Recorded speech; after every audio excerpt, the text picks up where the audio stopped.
సరి అయిన సినిమాలు పడవు. సో అంత మంచి సబ్జెక్ట్ చూస్ చేసుకున్న యాక్టర్ ఈ సబ్జెక్ట్ ఎందుకు చేసుకున్నాడు అని కొంచెం బ్రాండింగ్ ఒక లెవెల్ అప్పుడు హైలో అవుతుంటది. సో అది ఆ ఇన్కన్సిస్టెన్సీ ఎందుకు వస్తుంది? అది మనం అందరం ఒక మంచి పాయింట్ బాగా ఎగ్జైట్ అయ్యే దిగుతాం.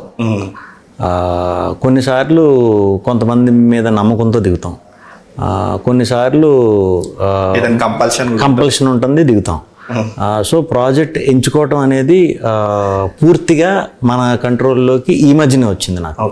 అంతకుముందు తప్పదు, అది 100% తప్పదు. ఒక్కొక్కసారి నమ్మాలి, ఒక్కొక్కసారి వరుసగా ఒక 4 సినిమాలు హిట్ కొట్టిన డైరెక్టర్ ప్రొడ్యూసర్ నన్ను పిలిచి చేయమన్నారు. నాకు నచ్చలేదు అది. కాకపోతే నేను చెప్పేంత నాకు లేదు ఇంకా అప్పుడు.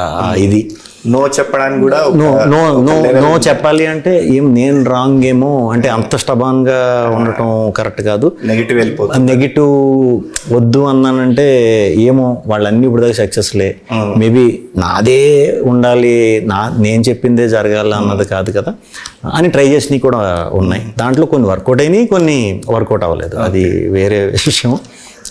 బట్ అలా చాయిసెస్ ఇప్పుడు కంట్రోల్ పూర్తిగా నా చేతిలోకి వచ్చింది కాబట్టి, నా చేతిలోకి ఇన్ ద సెన్స్ నాకు ఆ ఫ్రీడమ్ నాకు ప్రొడ్యూసర్సే ఇస్తున్నారు, నువ్వు ఎవరితో కావాలి వాళ్ళతో చేసుకో అని. సో నేను పిక్ చేసుకునేది కాబట్టి కొంచెం జాగ్రత్తగానే పిక్ చేసుకున్న ఆ ట్రావెల్లోనే వాడికి ఏమైతే రిక్వైర్మెంట్ కావాలో అది ప్రొవైడ్ చేసేది ఆ స్పేస్లో ఉన్నాను ఇప్పుడు.